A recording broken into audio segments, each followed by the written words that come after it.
Eine einzige Karte kann eine ganze Weltordnung ins Wanken bringen. Schaut euch diese historische Weltkarte aus dem Jahr 1700 an. Seht ihr diesen gewaltigen Namen quer über Asien? Grande Tartarie, Groß-Tartaria.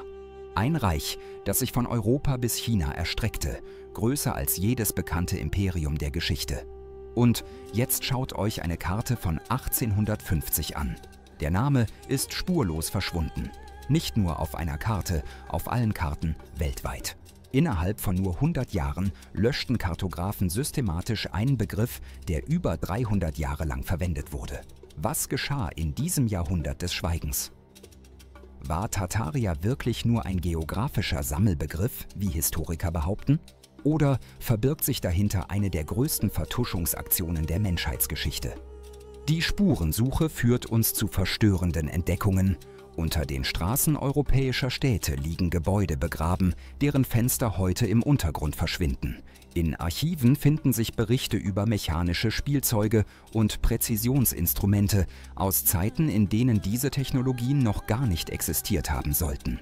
Chinesische Staatschroniken beschreiben die ursprünglichen Türken als blonde, blauäugige Riesen, völlig anders als die heutigen Turkvölker. Tesla kannte diese Geheimnisse. Seine Vision der kostenlosen Weltenergie basierte auf Prinzipien, die bereits Jahrhunderte zuvor perfektioniert worden waren. Doch nach seinem Tod verschwanden seine Forschungen, genauso spurlos wie Tartaria selbst. Heute stoßen Forscher auf Hinweise einer weltumspannenden Katastrophe, die ganze Zivilisationen unter Schlamm und Geröll begraben haben könnte. Und sie entdecken ein Netzwerk unterirdischer Städte, das von Europa bis nach Asien reicht, als ob eine überlegene Kultur vor einer unvorstellbaren Bedrohung in den Untergrund geflohen wäre. Wenn ihr mehr solcher vergrabenen Wahrheiten aufdecken wollt, dann abonniert jetzt unseren Kanal, denn was ihr heute erfahren werdet, wird euer Geschichtsverständnis für immer verändern. Abschnitt 1: Der kartografische Beweis, was die Karten wirklich zeigen. Doch das war erst der Anfang einer Entdeckung, die alles verändert. Die Beweislage ist präzise dokumentiert. Nehmen wir die berühmte Bleu-Weltkarte von 1665. Dort steht klar Tartaria Magna über einem Gebiet, das größer ist als das Römische Reich zur Blütezeit. Der Londoner Kartograf Hermann Moll verwendete 1699 exakt dieselbe Bezeichnung. Und der französische Geograf Guillaume de Lisle zeichnete 1701 die detailliertesten Grande Tartarie-Karten der Geschichte. Diese Kartografen waren keine unwissenden Spekulanten. Marco Polo hatte bereits im 13. Jahrhundert präzise Berichte über diese Regionen verfasst. Jesuitenmissionare bereisten seit dem 16. Jahrhundert regelmäßig Zentralasien. Diese Männer wussten genau, was sich in diesen Gebieten befand, und trotzdem verwendeten sie alle denselben Namen für ein angeblich inexistentes Reich.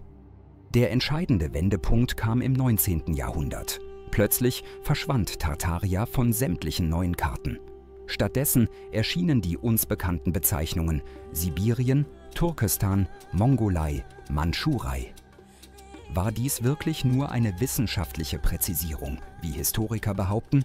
Die Antwort führt uns zu einem verstörenden Muster. Parallel zu diesem kartografischen Wandel wurden in ganz Europa historische Archive reorganisiert, Enzyklopädien aus dem Verkehr gezogen und ganze Bibliotheksbestände vernichtet, offiziell wegen Modernisierung. Warum dieser koordinierte Aufwand für einen angeblich bedeutungslosen geografischen Begriff? Die nächste Entdeckung bringt uns der Antwort näher. Abschnitt 2: Die vergrabenen Städte, Spuren einer verschütteten Welt. Noch explosiver wird es, wenn wir unter die Oberfläche unserer Städte blicken. Sankt Petersburg, 1915. Bauarbeiter stoßen auf ein komplettes Stockwerk unter dem Straßenniveau mit kunstvoll geschnitzten Fenstern und Türen, die nun 3 Meter unter der Erde liegen. Berlin, 1880, ähnliche Funde. New York, Chicago, sogar in kleineren europäischen Städten, überall dasselbe Phänomen. Die offizielle Erklärung lautet, Kulturschichten haben sich über Jahrhunderte angesammelt. Doch diese Theorie bricht zusammen, wenn wir genauer hinschauen. Der Geologe Professor Randall Carlson dokumentierte, dass diese Kulturschichtbildung in St. Petersburg physikalisch unmöglich ist. Die Sedimentschichten zeigen Anzeichen plötzlicher katastrophaler Ablagerungen, nicht langsamen Aufbaus. Was dabei zutage kommt, ist noch rätselhafter. In den verschütteten Räumen finden Archäologen mechanische Präzisionsspielzeuge aus der Zeit vor der industriellen Revolution. Instrumente zur Schallaufzeichnung in Epochen, als Edison noch gar nicht geboren war. Und immer wieder Überreste komplexer Heizsysteme und metallurgische Artefakte, deren Herstellungsqualität unsere heutigen Standards übertrifft. Ein besonders verstörender Fund stammte aus einem verschütteten Keller in Moskau. Ein Spielzeugtraktor mit 4 Rädern und beweglichen Teilen, datiert auf das frühe 18. Jahrhundert. Jahrzehnte bevor die erste Dampfmaschine erfunden wurde. Diese Funde deuten auf eine Katastrophe unvorstellbaren Ausmaßes hin, ein Ereignis, das Zivilisationen buchstäblich über Nacht begrub. Die Forscher nennen es den Mud Flood, die große Schlammflut. Doch wer waren die Menschen, die diese fortschrittlichen Artefakte hinterließen? Die Antwort führt uns zu den rätselhaftesten Energietechnologien der Vergangenheit. Abschnitt 3: Die Energiegeheimnisse, Tesla und das vergessene Wissen. Hier beginnt die wahre Geschichte einer unterdrückten Revolution. 1899 patentierte Nikola Tesla seine ersten Experimente zur drahtlosen Energieübertragung. Was er dabei entdeckte, erschreckte die aufkommenden Energiekonzerne. Kostenlose Elektrizität für die ganze Welt war möglich. Doch schaut genau hin. Teslas berühmter Wardenclyffe-Turm hatte dieselbe Kupfergeometrie wie die mysteriösen Kuppelbauten, die über ganz Europa und Asien verstreut stehen. Diese Kuppeln sind keine rein religiösen Gebäude. Der Akustikingenieur Dr. Cyril Harris entdeckte bei Messungen in der Hagia Sophia ungewöhnliche elektromagnetische Resonanzen. Die Struktur verhält sich wie eine riesige Antenne. Die charakteristischen Orgelpfeifen, Frequenzgeneratoren. Die goldenen Verzierungen, leitende Elemente für elektromagnetische Felder.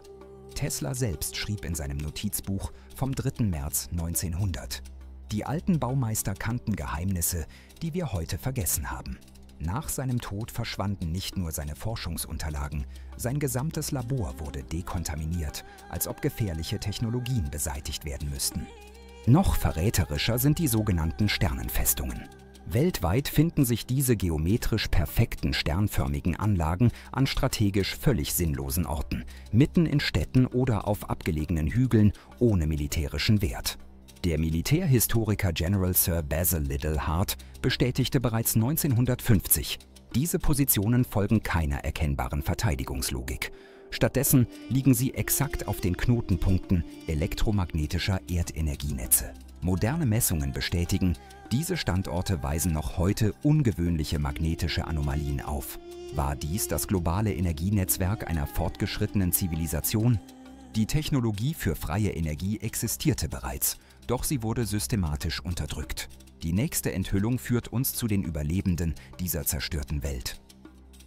Abschnitt 4: Die Spur der Verschwundenen, Weisenzüge und ethnische Rätsel. Eine Entdeckung stellt alles auf den Kopf, was wir über Völkerwanderungen zu wissen glauben. Zwischen 1850 und 1930 transportierten die sogenannten Orphan Trains über 200.000 Kinder quer durch Amerika. Offiziell ein Sozialprogramm für Waisenkinder aus New York. Doch die Dimensionen sind beispiellos. Nie zuvor oder danach wurde eine derart massive Kinderumsiedlung organisiert. Noch rätselhafter wird es bei den europäischen Parallelen. Zeitgleich verschwanden in Osteuropa und Zentralasien ganze Dorfgemeinschaften spurlos, dokumentiert in russischen Verwaltungsarchiven als Bevölkerungsrückgang unbekannter Ursache. Waren die amerikanischen Orphan Trains Teil einer viel größeren Bevölkerungsverschiebung? Die Antwort liegt in chinesischen Staatschroniken verborgen. Das Archiv der Tang-Dynastie, Bestand 728 nach Christus, beschreibt die ursprünglichen Tujue. Die Türken mit erschreckender Präzision, sonnenhaarige Riesen mit goldenen Bärten, höher als 2 Männer, Augen wie der Himmel. Vergleichen wir das mit heutigen Turkvölkern, völlig andere Physiologie. Was geschah mit diesen ursprünglichen Völkern? Die nordische Mythologie liefert einen weiteren Hinweis. Odin, die Hauptgottheit, trägt explizit türkische Namen und verschwindet periodisch nach Turkland, dem Land der Türken.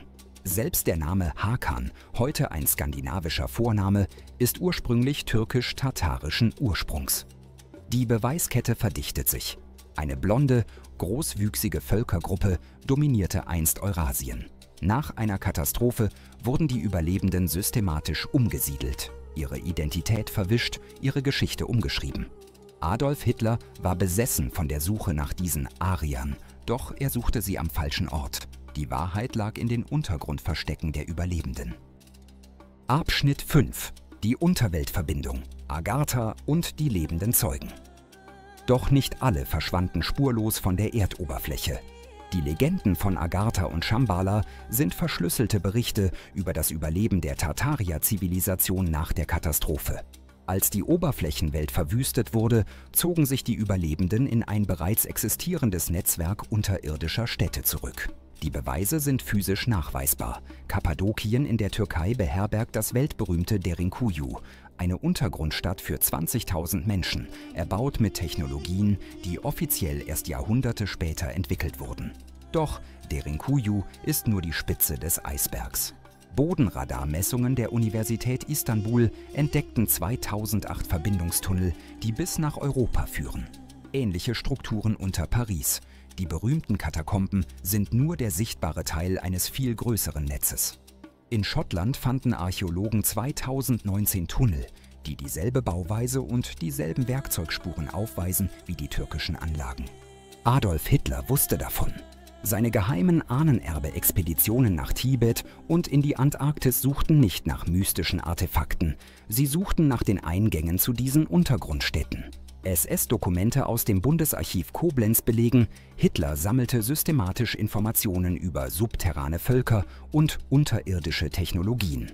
Die erschreckende Wahrheit: Diese Untergrundverstecke existieren noch heute. Russische Geologen meldeten zwischen 2000 und 2010 mehrfach unidentifizierte Strukturen in den sibirischen Permafrostgebieten. Perfekt geometrische Hohlräume in Tiefen, wo natürliche Höhlen unmöglich sind.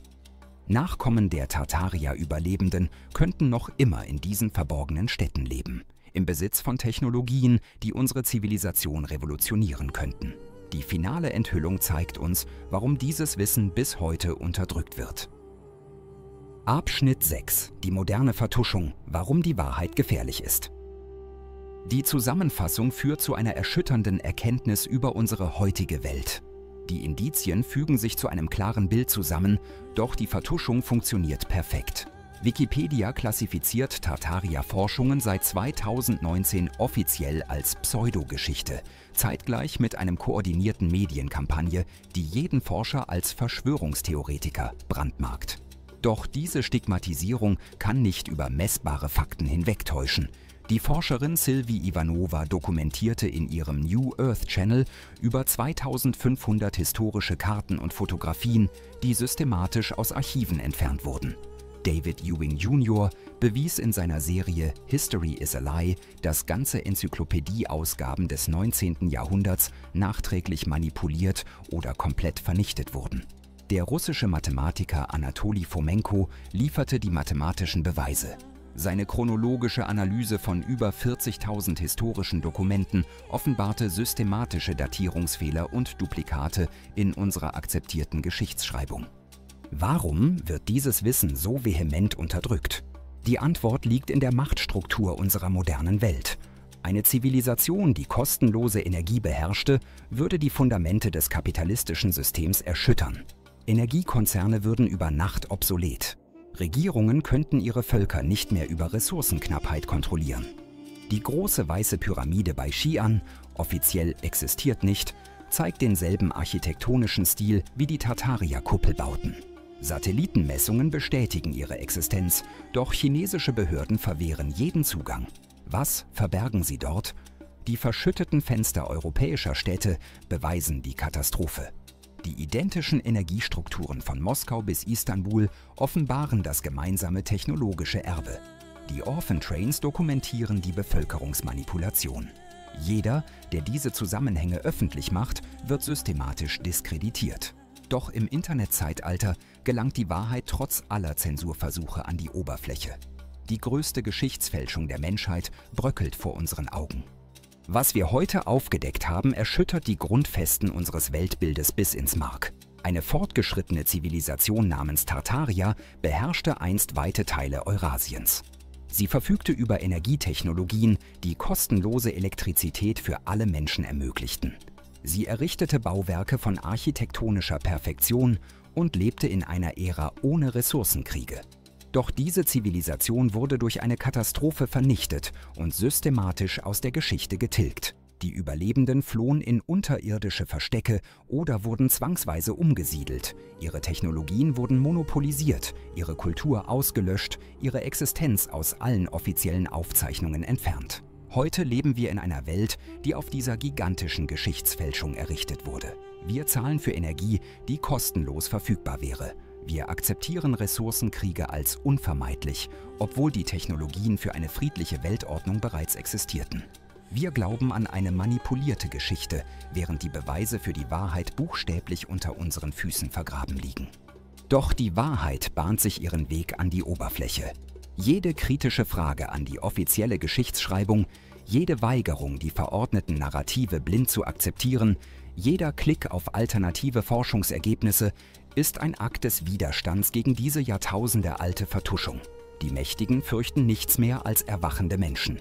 Deshalb die Zensur, deshalb die Diffamierungen, deshalb die Ablenkungsmanöver. Was denkst du über diese Enthüllungen? Glaubst du, dass wir das Recht haben, die vollständige Wahrheit über unsere Vergangenheit zu erfahren? Schreib uns deine Meinung in die Kommentare, aber erwarte nicht, dass diese Diskussion überall gerne gesehen wird. Wenn du mehr solcher begrabenen Wahrheiten aufdecken willst, dann abonniere jetzt und aktiviere die Glocke. Die Reise in die unterdrückte Vergangenheit hat gerade erst begonnen. Die Wahrheit lässt sich nicht ewig vergraben. Sie wartet darauf, befreit zu werden.